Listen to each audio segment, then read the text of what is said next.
ದೇಶದ ಪ್ರಧಾನಿಯಾಗಿ ಯಾರು ಆಯ್ಕೆ ಆಗಬೇಕು?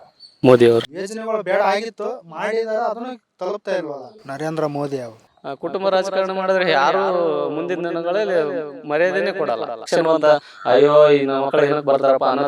ನಮಸ್ಕಾರ ಸರ್. ಸರ್, ದೇಶದ ಪ್ರಧಾನಿಯಾಗಿ ನಿಮಗೆ ಯಾರು ಆಯ್ಕೆ ಆಗಬೇಕು? ನರೇಂದ್ರ ಮೋದಿ ಅವರು. ನರೇಂದ್ರ ಮೋದಿ ಅವರು. ಸರ್, ನರೇಂದ್ರ ಮೋದಿ ಅವರೇ ಯಾಕೆ? ನಮಗೆಲ್ಲ ಒಳ್ಳೇದು ಅನಿಸ್ತಾ ಇದೆ, ಅದಕ್ಕೆ ನರೇಂದ್ರ ಮೋದಿ ಅವರು. ಹಾಗ ಸರ್, ಸರಿ. ಈಗ ರಾಹುಲ್ ಗಾಂಧಿ ಅವರು ಇದ್ದಾರಲ್ಲ ಸರ್, ಅವರೊಬ್ಬರು ಅಂದರೆ ದೇಶದ ಒಬ್ಬ ಯುವ ಶಕ್ತಿಯಾಗಿ ಗುರುತಿಸಲ್ಪಟ್ಟಿದ್ದಾರೆ. ಅವರೇನಾದರೂ ಪ್ರಧಾನಿ ಆದರೆ ಹೇಗೆ, ಅಥವಾ ಅವ್ರು ಆಗ್ಬೋದಾ ಹೇಗೆ? ಏನು ಸರ್ ಆಗ್ಬೋದು, ನಾವು ನರೇಂದ್ರ ಮೋದಿ ಆಗ್ಬೇಕು ಇದೊಂದು ಸತಿ ಅಂತ. ನಿಮ್ಮ ಪ್ರಕಾರ ನರೇಂದ್ರ ಮೋದಿ ಅವರು ಆಗಬೇಕು ಅಂತೀರಾ? ಸರಿ ಸರ್, ನರೇಂದ್ರ ಮೋದಿ ಅವರ ಈ ಒಂದು ಅವಧಿಯಲ್ಲಿ 2 ವರ್ಷದ ಅಂದರೆ 2 ಬಾರಿಯ ಒಂದು ಪ್ರಧಾನಿಯಾಗಿ ಏನು ಆಯ್ಕೆಯಾಗಿದ್ರು, ಇದರಲ್ಲಿ ನೀವು ಕಂಡಿರುವಂತಹ ಒಂದು ಅಭಿವೃದ್ಧಿ ಕೆಲಸಗಳಾಗಲಿ ಯಾವ ರೀತಿ ಯಶಸ್ಸು ಸಾಧಿಸಿದ್ದಾರೆ ಅಂತ ಹೇಳ್ತೀರಾ? ಏನೋ ಒಳ್ಳೇದು ಆಗ್ತಾ ಇದೆ ಹೆಣ್ಮಕ್ಳಿಗೆ, ಅದಕ್ಕೆಲ್ಲ ಒಳ್ಳೇದು ಕಾಣಿಸ್ತಾ ಇದೆ ನಮಗೆ. ಎಲ್ಲ ಕಡೆ ಒಂದು ವಾತಾವರಣ ಚೆನ್ನಾಗಿದೆ, ಅಷ್ಟು ಮಾತ್ರ. ಒಟ್ಟಾರೆ ನೋಡೋಕೆ ಹೋದರೆ ನಿಮಗೆ ನರೇಂದ್ರ ಮೋದಿ ಅವರು ಪ್ರಧಾನಿ ಆಗಬೇಕು. ಸರಿ, ಈಗ ರಾಜ್ಯದ ವಿಚಾರ ಬರೋಕ್ಕೆ ಹೋದರೆ, ರಾಜ್ಯದಲ್ಲಿ ಕಾಂಗ್ರೆಸ್ ಆಡಳಿತ ಇದೆ, ಸಿದ್ದರಾಮಯ್ಯನವರು ಮುಖ್ಯಮಂತ್ರಿಯಾಗಿ ಮುಂದುವರಿತಾ ಇದ್ದಾರೆ. ಇದ್ರ ಬಗ್ಗೆ ಏನು ಹೇಳ್ತೀರಾ? ಏನಿಲ್ಲ ಸರ್, ಮಾಡ್ಬೇಕಂತ ಮಾಡಿದ್ವಿ, ಒಳ್ಳೇದು. ಇವಾಗ ಏನು ಒಂದೊಂದು ದಿನ ಮಾಡಿದ್ದಾರೆ, ಒಂದೊಂದು ಏನು ಕೆಲವೊಂದು ಮಾಡಿಲ್ಲ, ಏನು ನೋಡ್ತಾ. ಸರಿ, ಈ ಉಚಿತ ಗ್ಯಾರಂಟಿಗಳು ಏನಿದೆಯಲ್ಲ, ಉಚಿತ ಯೋಜನೆಗಳು, ಇದ್ರ ಬಗ್ಗೆ ನಿಮ್ಮ ಒಂದು ಪ್ರತಿಕ್ರಿಯೆ ಏನು? ಏನು ಸರ್, ಇವಾಗೆಲ್ಲ ಸರ್ ನಮಸ್ಕಾರ. ನಮಸ್ತೆ ಸರ್. ನಿಮ್ಮ ಪ್ರಕಾರ ದೇಶದ ಪ್ರಧಾನಿಯಾಗಿ ಯಾರು ಆಯ್ಕೆ ಆಗಬೇಕು? ಮೋದಿ ಅವರು ಸರ್. ಮೋದಿ ಅವರು ಯಾಕೆ ಸರ್? ಅವ್ರು ಇಷ್ಟು ದಿನ ನಡ್ಸ್ಕೊಂಬಂದಂಥ ರೀತಿ ಲೀಡರ್ಶಿಪ್ ಕ್ವಾಲಿಟಿ ಇದೆ, ಒಳ್ಳೆಯ ಪ್ರಧಾನಿ ಕೂಡ ಅಂತ ಹೆಸರುವಾಸಿ ಇದೆ. ಆಮೇಲೆ ದೇಶಾದ್ಯಂತ ಕೂಡ ಅವರು ನಮ್ಮ ದೇಶನ ಏನು ಎದ್ದು ತೋರಿಸಿದ್ದಾರೆ ಅವರು, ಆ ಥರದಿಂದ ಮೋದಿಯವರು ನೆಕ್ಸ್ಟ್ ಅವರೇ ಕಂಟಿನ್ಯೂ ಆದರೆ ನಮ್ಮ ದೇಶದ ಒಂದು ಸ್ಟ್ರೆಂತ್ನೆಸ್ ಗೊತ್ತಾಗುತ್ತೆ ಅವರಿಗೆ. ಸೊ ಮತ್ತೆ ಮೋದಿ ಅವರು ಮುಂದುವರಿಬೇಕು ಅಂತ ಪ್ರಧಾನಿಯಾಗಿ. ಸರ್, ಯುವ ಶಕ್ತಿಯಾಗಿ ರಾಹುಲ್ ಗಾಂಧಿ ಅವರು ಇದ್ದಾರಲ್ವಾ, ಸೊ ಅವ್ರಿಗೊಂದು ಅವಕಾಶ ಕೊಡ್ಬೋದು ಅನ್ಸುತ್ತಾ ಪ್ರಧಾನಿಯಾಗಿ? ಕೊಡ್ಬೋದು, ಆದರೂ ಕೂಡ ಈಗಿನ ಒಂದು ಪರಿಸ್ಥಿತಿ ನೋಡಿದ್ರೆ ಇದೊಂದು 5 ವರ್ಷ ಅವರೇ ಆಗ್ಬೇಕಂತ. ಸೊ ಈ ಅವಧಿಗೆ ಏನು ಬೇಡ, ರಾಹುಲ್ ಗಾಂಧಿ ಅವರು ಆಗೋದಾದ್ರೆ ಮುಂದೆ ಬೇಕಾದ್ರೆ ಆಗ್ಬೋದು. ಯಾಕಂದ್ರೆ ಇತ್ತೀಚೆಗೆ ಅವ್ರಿಗೂ ಏಜ್ ಆಗ್ತಾ ಇದೆ, ಲಾಸ್ಟ್ ಚಾನ್ಸ್ ಇದೆ ಮೋದಿ ಅವ್ರಿಗೆ. ಅದೇ ಥರ ಇದೊಂದು ಚಾನ್ಸ್ ಅವ್ರಿಗೆ ಕೊಟ್ಟರೆ ಇದೊಂದು 5 ವರ್ಷ ದೇಶ ಇಂಪ್ರೂವ್ಮೆಂಟ್ ಆಯ್ತದೆ ಇನ್ನೊಂದಷ್ಟು. ಆಮೇಲೆ ಲಾಸ್ಟ್ ಚಾನ್ಸ್ ಕೂಡ ಇದೆ, ಆಗಲಿ. ಅವ್ರು ಆದ್ಮೇಲೆ ನೆಕ್ಸ್ಟ್ ಜನ್ರೇಷನ್ ಇದ್ದೇ ಇರುತ್ತೆ. ರಾಹುಲ್ ಗಾಂಧಿ ಅವ್ರಿಗೆ ಏಜ್ ಇದೆ, ಅವರು ಆಗಲಿ ಮುಂದಿನ ದಿನಗಳಲ್ಲಿ. ಅವರು ಇನ್ನೊಂದಷ್ಟು ತಮ್ಮ ಒಂದು ಮುಂದಿನ ದಿನ ಅವ್ರಿಗೆ ಅವಕಾಶ ಸಿಗ್ಬೋದು, ಅನುಭವ ಆಗಲಿ. ಅನುಭವ ಆದರೆ ಅವರು ಮುಂದಿನ ದಿನಗಳಲ್ಲಿ ಅವ್ರಿಗೂ ಅವಕಾಶ ಇದೆ, ಲಾಸ್ಟ್ ಚಾನ್ಸ್ ಇದೆ ಇವ್ರಿಗೂ. ಆದರೆ ಇನ್ನೊಂದಿಷ್ಟು ದೇಶ ಇನ್ನೊಂದು 5 ವರ್ಷ ಒಳಗಡೆ ಬೇರೆ ಕಂಟ್ರಿಗಳಿಗೆ, ಜಗತ್ತಿಗೆ ಇನ್ನೊಂದಷ್ಟು ದೇಶ ನಮ್ಮ ಭಾರತ ಇನ್ನೂ ಸ್ಟ್ರಾಂಗ್ ಆಗಿ ಬೆಳೆಯುತ್ತೆ ಅನ್ನೋದು ನಮ್ಮ ಉದ್ದೇಶ. ಸರ್, ಈಗ 2 ಅವಧಿಗೆ ಆಗಲೇ ಆಗಿದ್ರು ಪ್ರಧಾನಿ ನರೇಂದ್ರ ಮೋದಿ ಅವರು. ಈಗ 3ನೇ ಅವಧಿಗೆ ಯಾವ ಒಂದು ನಿರ್ದಿಷ್ಟ ಕಾರಣಗಳಿಂದ ಅವರೇ ಆಗಲಿ ಅಂತೀರಾ? ಅಂದರೆ ಯಾವ ಕಾರ್ಯಗಳಾಗಿದೆ ಅನ್ಕೋತೀರಾ ದೇಶದಲ್ಲಿ ಅವರಿಂದ? ನಿಮಗೆ ಗೊತ್ತಿರ್ಬೋದಲ್ಲ, ಯುವ ಜನತೆಗಾಗಿರ್ಬೋದು, ಪ್ರತಿಯೊಂದರಲ್ಲೂ ಇನ್ಫ್ರಾಸ್ಟ್ರಕ್ಚರ್ ಎಷ್ಟೊಂದು ಡೆವಲಪ್ ಆಗಿದೆ. ರೈಲ್ವೆ ಸ್ಟೇಷನ್ಗಳು ಎಷ್ಟೊಂದು ಚೇಂಜಸ್ ಆಗಿದೆ. ಮೊದಲಿಂದ ರೈಲ್ವೆ ಸ್ಟೇಷನ್ ಹೆಂಗಿದ್ವು, ಈಗಿನ ರೈಲ್ವೆ ಸ್ಟೇಷನ್ ಹೆಂಗಿದ್ದಾವೆ, ಬೇರೆ ಕಂಟ್ರಿಯಲ್ಲಿ ಹೋಗಿ ನೋಡಿ ನಮ್ಮ ಕಂಟ್ರಿಯಲ್ಲಿ ಹೆಂಗಿದ್ದಾವೆ, ಇವಾಗ ಎಷ್ಟು ಚೇಂಜಸ್ ಆಗಿದೆ. ಇವಾಗ ಡೆಲ್ಲಿಯಲ್ಲಿ ಹೋಗಿ ಅಮೇರಿಕಾದಾಗಿಲ್ಲ, ಅಲ್ಲಿ ಅಂಥದ್ದು ನಮ್ಮದು ಇಡೀ ವರ್ಲ್ಡಲ್ಲಿ ಟಾಪ್ 1 ಇರೋದು ಹುಬ್ಬಳ್ಳಿ. ಇವಾಗ ರೈಲ್ವೆ ಸ್ಟೇಷನ್ ಅಷ್ಟು ದೊಡ್ಡದಾಗಿ ಎಲ್ಲ ಪ್ರತಿಯೊಂದು ರೈಲ್ವೆ ಸ್ಟೇಷನ್ ಆಗಲಿ, ಇನ್ಫ್ರಾಸ್ಟ್ರಕ್ಚರ್ ಆಗಲಿ, ಎಲ್ಲ ಡೆವಲಪ್ಮೆಂಟ್ ಆಗಿದೆ. ಸೊ ಆವಾಗ ಬೇರೆ ಕಂಟ್ರಿಯಿಂದವ್ರು ಬಂದಾಗ ನಮಗೆ ಬೆನ್ನು ತಡ್ತಾರೆ, ಎಲ್ಲ ಡೆವಲಪ್ ಆಗ್ತಾ ಇದೆ, one of the good job ಅಂತ ಒಂದು ನಮ್ಗೆ ಅಪ್ರಿಷಿಯೇಷನ್ ಮಾಡ್ತಾ ಇದ್ದಾರೆ ಅಲ್ವಾ. ಸೊ ಆ ಒಂದು ಕಾರಣದಿಂದ ಇದೊಂದು ಲಾಸ್ಟ್ ಚಾನ್ಸ್ ಇದೆ. ಅವ್ರು ಆದರೂ ಇನ್ನೊಂದು 5 ವರ್ಷ ಒಳಗಡೆ ಎಷ್ಟಾಗುತ್ತೆ ಅಷ್ಟು ಇಂಪ್ರೂವ್ಮೆಂಟ್ ಆಗಲಿ ದೇಶ. ಮುಂದಿನ ದಿನಗಳು ಬೇರೆ ಥರದ್ದು ಎಲ್ಲರಿಗೂ ಅವಕಾಶ ಇದ್ದೇ ಇರುತ್ತೆ. ಯಾರು ಒಬ್ಬರು ಸ್ಟ್ರಾಂಗಾಗಿ ಒಂದು ಒಳ್ಳೆಯ ಹೆಸರು ಗಳಿಸಿ ಒಂದು ದೇಶವನ್ನು ಚೆನ್ನಾಗಿ ಮುನ್ನುಗ್ಗಿಸ್ಕೊಂಡು ಹೋಗ್ತಾ ಇರಬೇಕಾದ್ರೆ ಅಂಥವ್ರು ಲಾಸ್ಟ್ ಚಾನ್ಸ್ ಇರಬೇಕಾದ್ರೆ ಅವ್ರಿಗೊಂದು ಹೋಗ್ಬಿಡ್ಲಿ. ಆ ಒಂದು ಕಾರಣದಿಂದ ಅವ್ರು ಆಗ್ಬೇಕಂತ ನಮ್ಮ ಒಂದು ಆಶ್ವಾಸನೆ ಅಷ್ಟೇ. ಈಗ ರಾಜ್ಯದ ವಿಚಾರಕ್ಕೆ ಬರೋದಾದರೆ, ರಾಜ್ಯ ಸರ್ಕಾರದ ಒಂದು ಕಾರ್ಯಾಡಳಿತದ ಬಗ್ಗೆ, ಕಾರ್ಯವೈಖರಿ ಬಗ್ಗೆ ಏನು ಹೇಳ್ತೀರಾ?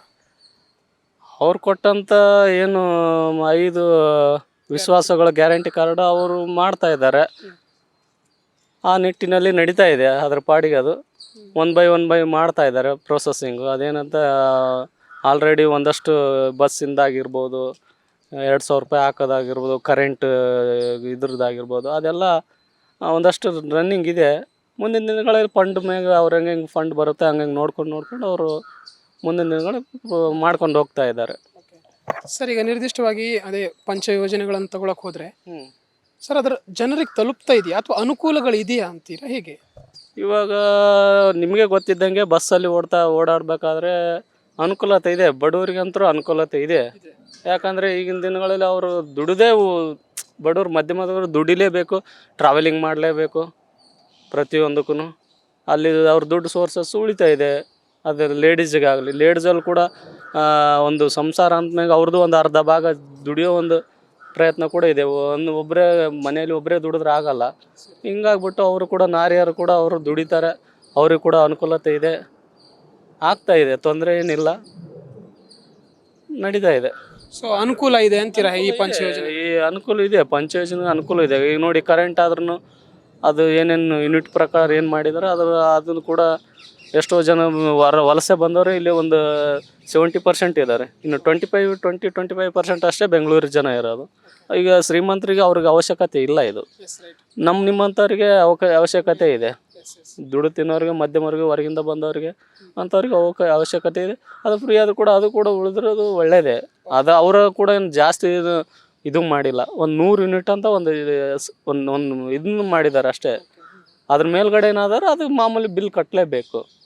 ಇಷ್ಟು ಯೂನಿಟ್ ಅಂತ ಕೊಟ್ಟಿದ್ರೆ ಅಷ್ಟು ಯೂನಿಟ್ವರೆಗೆ ಮಾತ್ರ ಯೂಸ್ ಮಾಡೋಕ್ಕಾಗಲ್ಲ. ಅದ್ರ ಮೇಲೆ ಎಷ್ಟೇ ಇದು ಮಾಡಿದ್ರು ಕೂಡ ಅದನ್ನ ಕೈಯಿಂದ ಎಕ್ಸ್ಟ್ರಾ ಕಟ್ಟೋದು ಏನು ರೆಗ್ಯುಲರ್ ಬರುತ್ತೆ ಅಷ್ಟು ಯೂನಿಟಿಗೆ ದುಡ್ಡು ಕಟ್ಟಲೇಬೇಕು.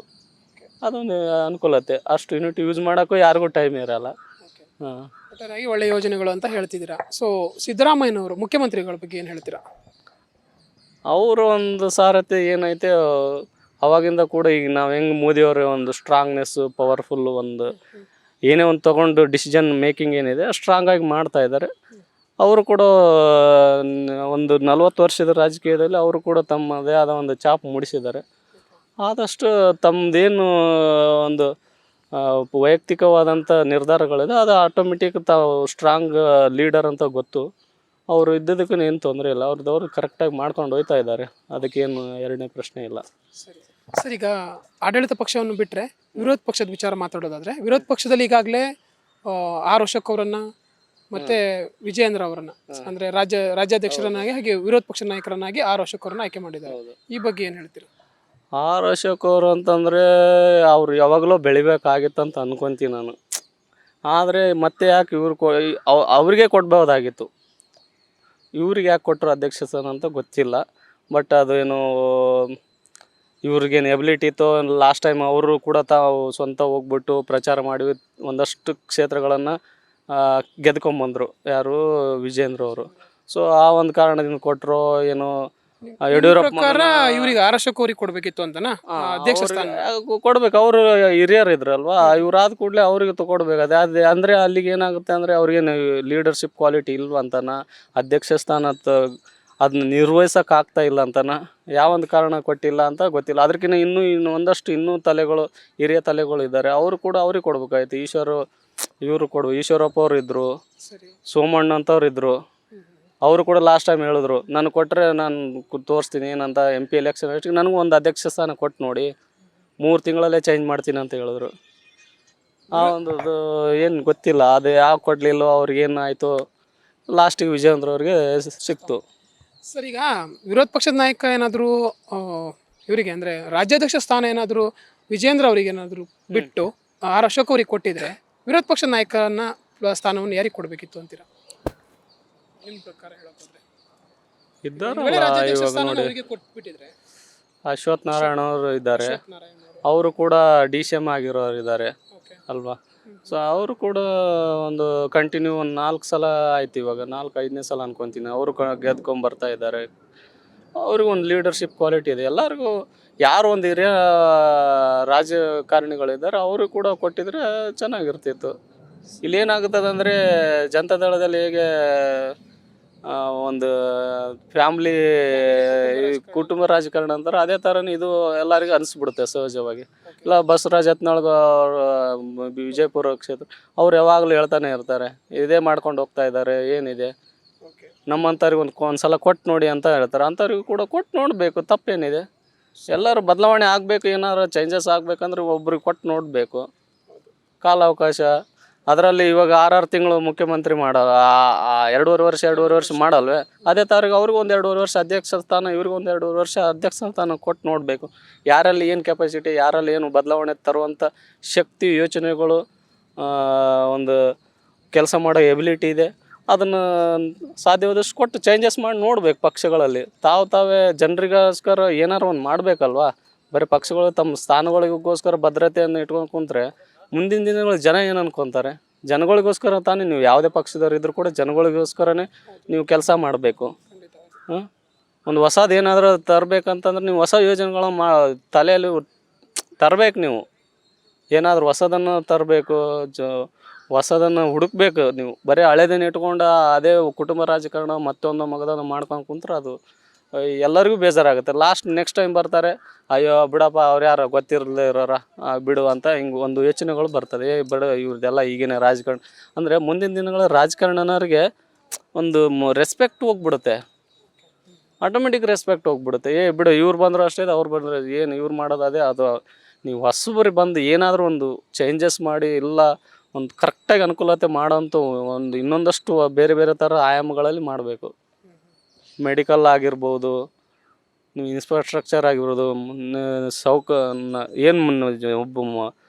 ಹಳ್ಳಿಗಳಲ್ಲಿ ಸೌಲಭ್ಯಗಳು ಏನು ಬೇಕೋ, ರೋಡ್ ಆಗಿರ್ಬೋದು, ನೀರಿನ ಸೌಲಭ್ಯಗಳಾಗಿರ್ಬೋದು, ಅವು ಕರೆಕ್ಟಾಗಿನ ಒಂದು ಹೊಸ ಯೋಜನೆಗಳನ್ನು ತರಬೇಕು. ಅಂಥವು ಏನಾದ್ರು ತಂದಾಗ ಮಾತ್ರ ಜನರಲ್ಲಿ ನಂಬಿಕೆ ಬರೋದು. ಸೊ ಕುಟುಂಬ ರಾಜಕಾರಣ ಬೇಡ, ಒಂದು ಸಮರ್ಥ ನಾಯಕರಿಗೆ ಕೊಡ್ಲಿ ಅಂತ ಹೇಳೋದು. ಆಮೇಲೆ ಹಿರಿಯ ರಾಜಕೀಯ ವ್ಯಕ್ತಿಗಳು ಇದ್ದಾರೆ, ಅವ್ರಿಗೂ ಕೂಡ ಅವ್ರದೇ ಒಂದು ಅನುಭವಿಗಳು ಇದ್ದಾರೆ, ಅಂಥವ್ರಿಗೆ ಒಂದಷ್ಟು ಕೊಟ್ಟು ನೋಡಬೇಕು. ಅನುಭವಿ ನಾಯಕರು ಕೊಟ್ಟು ನೋಡಬೇಕು. ಬರೀ ಓನ್ಲಿ ಏನಂದ್ರೆ ಕುಟುಂಬ ರಾಜಕಾರಣ ಮಾಡಿದ್ರೆ ಯಾರು ಮುಂದಿನ ದಿನಗಳಲ್ಲಿ ಮರ್ಯಾದೆನೇ ಕೊಡಲ್ಲ. ಅದು ಹಂಗಾಗ್ಬಿಡುತ್ತೆ. ಜನಗಳಲ್ಲಿ ಮನಸ್ಸಿನ ಇದನ್ನೇ ಹೋಗ್ಬಿಡುತ್ತೆ, ಅದು ಟೇಸ್ಟೇ ಇರಲ್ಲ. ರಾಜಕೀಯ ಅಂದರೆ ಎಲೆಕ್ಷನ್ ಬಂತ ಅಯ್ಯೋ ಈ ನಮ್ಮ ಮಕ್ಕಳು ಏನಕ್ಕೆ ಬರ್ತಾರಪ್ಪ ಅನ್ನೋ ಥರ ಮನಸ್ಸು ಇದಾಗ್ಬಿಡುತ್ತೆ, ಒಡೆದೋಗ್ಬಿಡುತ್ತೆ. ಹಂಗೆ ಆಗ್ಬಾರ್ದಂತ ನಮ್ಮ ಉದ್ದೇಶ ಅಷ್ಟೇ. ಸರಿ ಸರ್, ಈಗ BJP ಮತ್ತು JDS ಮೈತ್ರಿ ಬಗ್ಗೆ ಏನು ಹೇಳ್ತೀರಾ? ಅದು ಅವ್ರವ್ರಿಗೆ ಬಿಟ್ಟಿರೋ ವಿಷಯ. ಮೈತ್ರಿ ಇರ್ಬೋದು, ಏನೇ ಇರ್ಬೋದು. ಮುಂದಿನ ದಿನಗಳ ಮೈತ್ರಿ ಇರಲಿ, ಆದರೂ ಕೂಡ ಏನು ತಪ್ಪೇನಿಲ್ಲ. ಮುಂದಿನ ದಿನ ಜನರಿಗೊಂದು ಒಳ್ಳೆ ಕೆಲಸ ಮಾಡುವಂಥದ್ದಾದ್ರೆ ಮೈತ್ರಿ ಇದ್ರೇನು, ಸಿಂಗಲ್ ಇದ್ರೇನು ಮಾಡ್ಬೇಕು. ಆದ್ರೆ ಕರೆಕ್ಟ್ ಆಗಿ ಅವರು ನಿರ್ವಹಿಸ್ತಾರೆ ಅಂತ ಅನ್ಕೋತೀರಾ? ಹೇಗೆ ಅಂತಂದ್ರೆ ಅವ್ರದ್ದು ಕಿತ್ತಾಟಗಳು ಜಾಸ್ತಿ ಆಗುತ್ತೆ ಮೈತ್ರಿಯಲ್ಲಿ. ಸಹಜ ಅದು. ನೋಡಿ, ಮನೆಯಲ್ಲಿ ಅಣ್ಣ ತಮ್ಮರದ ಕಿತ್ತಾಡ್ತಾರಂತ, ಈ ರಾಜಕೀಯ ವ್ಯಕ್ತಿಗಳು ಕಿತ್ತಾಟೋದೇನು ದೊಡ್ಡ ವಿಷಯನ? ಅದು ಯಾವಾಗಲೂ ನೋಡ್ಕೊಂತ ಬರ್ತಾ ಇದ್ದೀವಿ. ಈಗಂತಲ್ಲ, ತೊಂದರೆ ಆಗೇ ಆಗುತ್ತೆ. ಇವರು ಕಿತ್ತಾಡ್ಕೊಂಡು ಕುಂತ್ರೆ ಮತ್ತೆ ಜನರಿಗೆ ಏನು ಕೆಲಸ ಮಾಡೋರು? ಹಂಗಾದ್ರೆ ಅಲ್ಲ, ಅದು ಆಗ್ಬೇಡ್ದಂತ ನನ್ನ ವಿಷಯ. ಮೈತ್ರಿ ಇದ್ರು ಕೂಡ ಅದು ಆಗ್ಬೇಡ್ದು. ಅವರಲ್ಲೇ ಹೊಂದಾಣಿಕೆ ಇದ್ದು ಅದೇಂತ ಸೇರ್ಬೇಕಾದ್ರೆ ಪಕ್ಷಗಳಲ್ಲಿ ಹೊಂದಾಣಿಕೆ ಹೆಂಗಿರ್ತದೋ ಅದೇ ಥರ ಮುಂದಿನ ದಿನಗಳಲ್ಲಿ ತಾವು ಗೆದ್ದರೂ ಕೂಡ ಅದನ್ನೇ ಸ್ಟ್ರಾಂಗ್ ಆಗಿ ಇಟ್ಕೊಂಡು ಅವರು ಮೈತ್ರಿಯಾಗಿ ಇಟ್ಕೊಂಡು ನೀಟಾಗಿ ಜನರಿಗೆ ಒಂದು ಒಳ್ಳೆ ಕೆಲಸ ತಲುಪುವಂಥ ಕೆಲಸಗಳು ಮಾಡ್ಬೇಕು ಅವರು. ಓಕೆ, ಸೊ ಅದು ಒಂದು ರೇಂಜಲ್ಲಿ ಯಶಸ್ಸು ಸಿಗುತ್ತೆ ಅಂತೀರಾ ಈ ಮೈತ್ರಿಗೆ? ಅಲ್ಲ, ಆಲ್ಮೋಸ್ಟ್ ಅದು ತುಂಬ ಕಷ್ಟ. ಆಲ್ಮೋಸ್ಟ್ ಯಾಕಂದರೆ ಒಂದಷ್ಟು ಭಿನ್ನಾಭಿಪ್ರಾಯಗಳು, ಒಳ ಪಂಗಡಗಳು, ಬೇರೆ ಬೇರೆ ಥರ ಆಯಾಮಗಳಲ್ಲಿ ಅವ್ರದ್ದೇ ಆದ ಒಂದು ರಾಜಕೀಯದಲ್ಲಿ ಏನೋ ನನಗೂ ಸ್ಥಾನ ಸಿಕ್ಕಿಲ್ಲ, ನಿನಗೂ ಸ್ಥಾನ ಸಿಕ್ಕಿಲ್ಲ, ಇಲ್ಲ ನಮ್ಮ ಕೆಲಸಗಳು ನಮ್ಮ ಕ್ಷೇತ್ರ ಇದಕ್ಕೆ ಫಂಡ್ ಕೊಟ್ಟಿಲ್ಲ, ಮತ್ತೊಂದು ಕೊಟ್ಟಿಲ್ಲ ಅಂತ ಒಂದಷ್ಟು ಆಯಾಮಗಳಲ್ಲಿ ನಡೀತಾ ಇರುತ್ತೆ ಅದೆಲ್ಲ. ಸೊ ಇವೆಲ್ಲ ಸಹಜವಾಗಿ ಇದ್ದದ್ದೇ. ಆದರೂ ಕೂಡ ಅದನ್ನೆಲ್ಲ ಒಂದು ಒಳಿತು ಮಾಡಿಕೊಂಡು ಅದನ್ನ ಒಳಗಡೆ ತಮ್ಮ ಒಂದು ಬಲಪಡಿಸ್ಕೊಂಡು ಏನು ತೊಂದರೆಗಳು ಬರ್ದಂಗೆ ಎಲ್ಲರಿಗೂ ಸರಿಸಮಾನವಾದಂಥ ಒಂದು ಫಂಡ್ಗಳು ಕೊಟ್ಕೊಂಡು ಕ್ಲೀನಾಗಿ ಕೆಲಸ ಮಾಡ್ಕೊತ ಹೋದ್ರೆ ಇದು ಮೈತ್ರಿ ಇದ್ರೂ ಏನು ತೊಂದರೆ ಆಗಲ್ಲ. ಸರ್, ಈಗ ಎಲ್ಲ ವಿಚಾರಗಳನ್ನು ಗಣನೆಗೆ ತಗೊಂಡು ತಾವೊಬ್ಬರು ದೇಶದ ಯುವ ಜನತೆಯಾಗಿ ಯಾವೆಲ್ಲ ಕಾರ್ಯಗಳು ನಡೆದ್ರೆ, ಅಂದರೆ ಸೆಂಟ್ರಲಲ್ಲಿ ಮತ್ತು ಇಲ್ಲಿ ನಮ್ಮ ಸ್ಟೇಟಲ್ಲಿ ಯಾವ ಕೆಲಸಗಳೆಲ್ಲ ನಡೆದ್ರೆ ಒಳ್ಳೇದು ಅಂತ? ಫಸ್ಟು ಮೆಡಿಕಲ್ ಬಂದಂತಂದರೆ ನಿಮಗೆ ನೋಡಿ, ಇವಾಗ ಎಲ್ಲ ಒಂದು ಸ್ಕ್ಯಾನಿಂಗ್ ಮಾಡಬೇಕು, ಒಂದೇನೋ ಒಂದು ಎಕ್ಸ್ರೇ ಮಾಡಿಸ್ಬೇಕಂತಂದರೆ ನಾವು 1000 ರೂಪಾಯಿ ಖರ್ಚು ಮಾಡಬೇಕು. ಅದಕ್ಕೆ ಒಂದು ಬಡವರಿಗೆ ಒಂದು 500 ರೂಪಾಯಿ ಒಳಗಡೆ ಸಿಗೋಂಥದ್ದು, ಒಂದು 3000 ರೂಪಾಯಿ 5000 ರೂಪಾಯಿ ಸ್ಕ್ಯಾನಿಂಗ್ ಮಾಡೋಂಥದ್ದು ಒಂದು 500 ರೂಪಾಯಿಗೆ ಸಿಗೋಂಥದ್ದಾದರೆ ಪ್ರತಿ ತಾಲೂಕಲ್ಲಿ ಸ್ಕ್ಯಾನಿಂಗ್ದು ಬೇರೆ ಬೇರೆ ಥರ ಮಧುಮೇಹ ಇದಿದ್ದಾವಲ್ಲ, ಡಯಾಲಿಸಿಸ್ ಅಂಥವೆಲ್ಲ ತಾಲೂಕು ಲೆವೆಲಲ್ಲಿ ಕೂಡ ತೆಗಿಬೇಕಂತ ನನ್ನ ಉದ್ದೇಶ. Medical main important. ತಾಲೂಕು ಲೆವೆಲಲ್ಲಿ ಕೂಡ ಪ್ರತಿಯೊಂದು ಒಳ್ಳೆ ಸ್ಟ್ಯಾಂಡರ್ಡ್ ಹಾಸ್ಪಿಟ್ಲ್ಗಳು ಇದು ಮಾಡಬೇಕು ಅವರು. ಇಲ್ಲಿ ವಿಜಯನಗರ ಮಾಡಿದ್ದಾರೆ ಇವಾಗ. ಸೊ ಬಾಲಗಂಗಾಧರ ಸ್ವಾಮಿ ಇದ್ರ ಹತ್ರ ಆ ಥರದ ಒಂದು ಮಲ್ಟಿ ಸ್ಪೆಷಲಿಸ್ಟ್ ಹಾಸ್ಪಿಟ್ಲ್ಗಳು ಅಟ್ಲೀಸ್ಟ್ ತಾಲೂಕು ಇಲ್ಲಾಂದ್ರೆ ಡಿಸ್ಟಿಕ್ ಆದರೂ ಒಳ್ಳೆ ಮಲ್ಟಿ ಸ್ಪೆಷಲಿಸ್ಟ್ ಹಾಸ್ಪಿಟ್ಲ್ಗಳು ಇರಬೇಕು. ಕಡಿಮೆ ರೇಟಲ್ಲಿ ಬಡವರಿಗೆ ಸಿಗುವಂಥದ್ದು ಆಗಬೇಕು. ಈಗ ಪಡಿತರ ಚೀಟಿ ಇಟ್ಕೊಂಡು ಬಿಟ್ಟೇ BPL ಕಾರ್ಡ್ದವ್ರಿಗೆ ಅಟ್ಲೀಸ್ಟ್ ಒಂದು 300, 3,000, 5,000 ಈಗ MRI ಸ್ಕ್ಯಾನ್ ಮಾಡಿಸ್ಬೇಕಾದ್ರೆ ಪ್ರೈವೇಟಲ್ಲಿ 5,000, 3,000 ಕೊಡಬೇಕು. ಅದ್ರ ಬದಲು ಅದೇ MRI ಸ್ಕ್ಯಾನ್ನ ಗೌರ್ಮೆಂಟ್ದು ಇದ್ದರೆ 500 ರೂಪಾಯಿಗೆ ಕೊಡಲಿ ಬಿಡಿ, ಅದೇ 500 ರೂಪಾಯಿ ಫೀಸ್ ಇಡಲಿ ಸಾಕು, ಬಡವರು ಆರಾಮಾಗಿ ಮಾಡಿಸ್ಕೊತಾರೆ. ಡಯಾಲಿಸಿಸ್ ಹೊರಗಡೆ ಆದರೆ ಅಷ್ಟೊಂದು ದುಡ್ಡು ಕಟ್ಟಬೇಕು. ಅದ್ರ ಬದಲು ಕಡಿಮೆ ಇದರಲ್ಲಿಟ್ಟರೆ ಆಟೋಮೆಟಿಕ್ ಬಡವರಿಗೆ ಅನುಕೂಲ ಆಗುತ್ತಲ್ಲ ಮೆಡಿಕಲ್. ಅಂಥದ್ದು ಮಾಡಲಿ. ಕಾಲೇಜ್ಗಳಲ್ಲಿ, ಸ್ಕೂಲ್ಗಳಲ್ಲಿ ಒಳ್ಳೊಳ್ಳೆ ಸ್ಟ್ಯಾಂಡರ್ಡ್ ಎಜುಕೇಷನ್ ಬರೋಂಗೆ ಮಾಡಲಿ. ಇನ್ನೊಂದಷ್ಟು ಶಿಕ್ಷಕರನ್ನ ನೇಮಕಾತಿ ಕರೀಲಿ. ಅದು ಒಳ್ಳೊಳ್ಳೆ ಗೌರ್ಮೆಂಟ್ ಸ್ಕೂಲ್ಗೆ ಬೆಲೆ ಇಲ್ದಂಗೆ ಆಗಿಬಿಟ್ಟಿದೆ. ಇವಾಗ ಯಾರು ಓದೋಕ್ಕೆ ಕೂಡ ಇಂಟ್ರೆಸ್ಟ್ ಪಡ್ತಾ ಇಲ್ಲ. ಅದು ಇಂಪ್ರೂವ್ ಆಗಬೇಕು. ಹಳ್ಳಿಗಳಲ್ಲಿ ರೋಡ್ಗಳು ಇಂಪ್ರೂವ್ ಆಗಬೇಕು. ಆಮೇಲೆ ಮಕ್ಕಳು ಕೂಡ ಎಲ್ಲ ಥರದ್ದು ಇಂಪ್ರೂವ್ ಆಗಬೇಕು. ಹಂಗೆ ನೋಡಿದರೆ ಹಳ್ಳಿ ಕಡೆಯಲ್ಲಿ ಅದು ಭಾಳ ಕೊರತೆ ಇದೆ.